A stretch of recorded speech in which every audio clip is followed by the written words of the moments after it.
L'Institut Notre-Dame du Bon Conseil de Montréal, célébrons 100 ans d'histoire.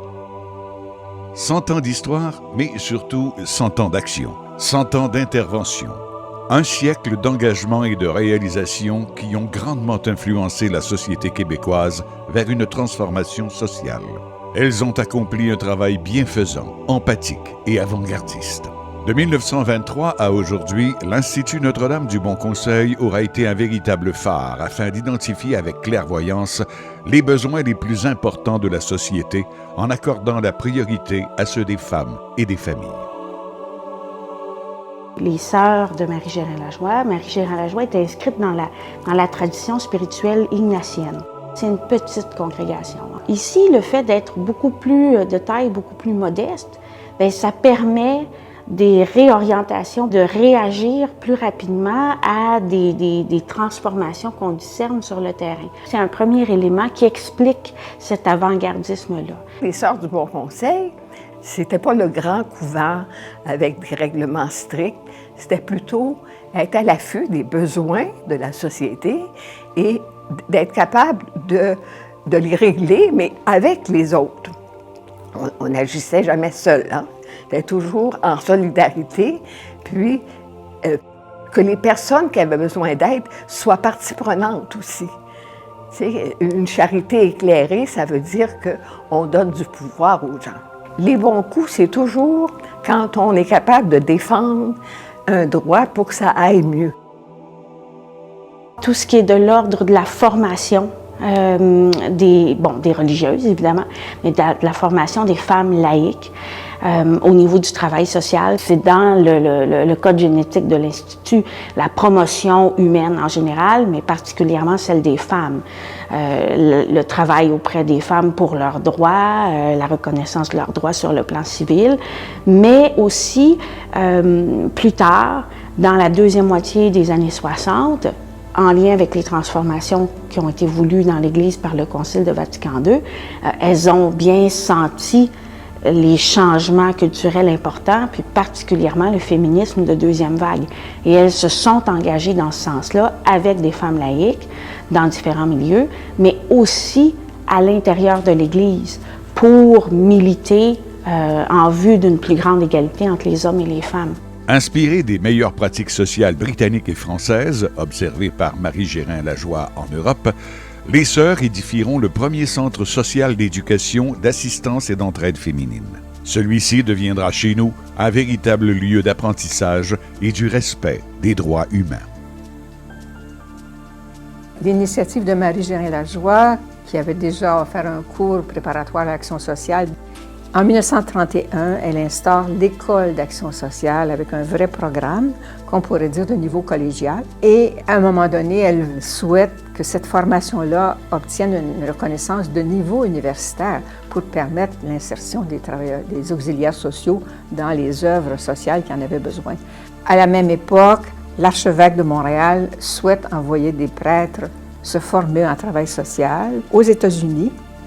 Ils adoptent à ce moment-là progressivement dans l'École de service social à Montréal, la formation donnée, mais inspirée du modèle américain, tandis que Marie-Gérin-Lajoie, elle avait beaucoup puisé son inspiration en Angleterre et en France, un modèle européen qui travaille sur l'environnement, sur les conditions du milieu, pas seulement pour adapter l'individu, mais pour adapter l'institution, le milieu aux besoins des personnes.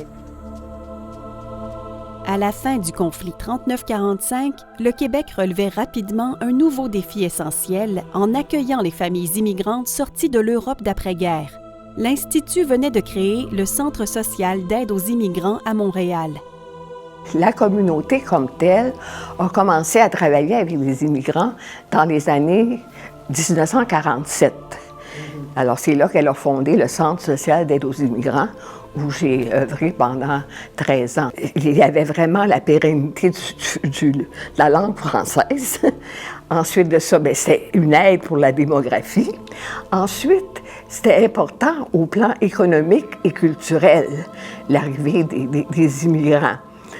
Et ensuite de ça, bien vraiment, c'était la citoyenneté où les uns et les autres travaillaient ensemble pour pour partager un projet de société.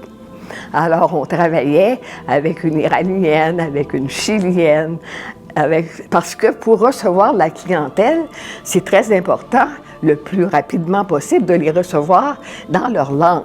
Le ministère de l'Immigration a commencé en 1968. Puis évidemment, les différents ministères, il a fallu, nous autres, qu'on les interpelle parce qu'un immigrant qui arrive, il a besoin de la santé, il a besoin de l'éducation. Au Centre social d'aide aux immigrants, le ministère a dû reconnaître un peu que nos sœurs avaient été des pionnières dans l'accueil des immigrants.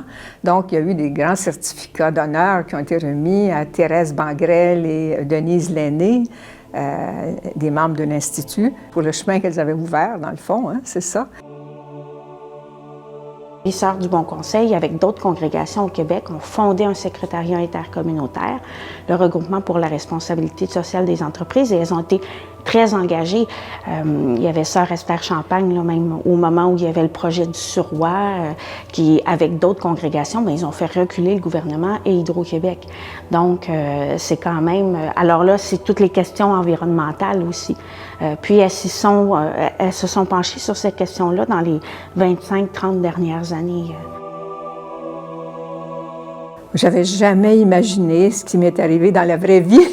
Tout à coup, je suis arrivée comme engagée au Bureau des affaires sociales de l'Assemblée des évêques du Québec. J'ai été la première femme à occuper ce poste-là. On a réfléchi sur la question du référendum, sur l'appartenance au Canada, sur le travail auprès des jeunes, des femmes, sur les conditions féminines, quand il y a eu la publication du livre vert du Conseil du statut de la femme pour les Québécoises, égalité et indépendance. Ces années-là, on était au cœur des questions débattues pour l'ensemble du Québec. Alors, je qualifierais ça d'être au cœur de l'action. Sœur Angèle Rizardo est passée maître dans l'art de communiquer au grand public sa passion pour la cuisine. De façon sincère et attachante, elle gagne rapidement le cœur des gens et les éduque pour les aider à mieux s'alimenter et à découvrir les plaisirs de la table. À travers son enseignement et la recherche qu'elle prodigue à l'Institut de tourisme et d'hôtellerie du Québec, mais également à travers l'édition de nombreux livres de recettes, d'interventions à la télévision et de conférences variées, Sœur Angèle fait rayonner les produits du Québec jusqu'à l'international. Ces interventions populaires, additionnées aux cours d'art culinaire dispensés par la communauté des Sœurs du Bon Conseil dans différents centres sociaux, ont permis au Québec de connaître une percée remarquable dans le domaine de l'alimentation. L'une des nôtres était une franco-américaine d'origine, elle s'appelle Dolores Riopel. Alors, il faut s'imaginer la voir arriver au milieu des années 50. Elle a 27 ans. Elle arrive en automobile, avec sa voiture à elle. Et puis, c'est une femme qui a travaillé dans les Marines américaines. Et puis, elle est venue frapper à la porte ici. Le rayonnement de Sœur Dolores, qui a contribué à mettre sur pied plusieurs œuvres sociales en réunissant des équipes de travail, marquera l'histoire de l'Institut. Sœur Dolores Riopel est une personne qui, dans son silence et sa réserve, peut porter beaucoup de responsabilités. C'est une femme qui a un sens de la logistique extraordinaire. L'archevêque de Montréal lui a demandé de prendre en charge l'organisation de tous les bénévoles lors de la visite du pape en 1984. Alors, il y avait 25 000 bénévoles. Il y a une profondeur intérieure qu'on ressent à son contact. Elle écoute, elle a le génie de l'action et l'art de trouver du financement. C'est une femme de vision. Un de ses buts est d'amener d'autres personnes à s'engager. Il manquait à Montréal un service téléphonique d'écoute. Elle fonde Telle Aide, le service qui existe toujours. Elle voulait absolument rendre service à des couples en difficulté. Elle a réuni des gens. Ils ont fondé le service qui s'appelle Famille Nouvelle. Donc, au service des couples, il faut des personnes qui ont des familles, même monoparentales. C'était tout à fait dans l'ordre je dirais, du charisme de la communauté que pour elle de se lancer. Ça, c'était très important pour Marie-Gérin Lajoie. Et c'est très important aussi dans la spiritualité jésuite qu'on a adopté, que chaque personne puisse développer son action, mais selon ses propres dons.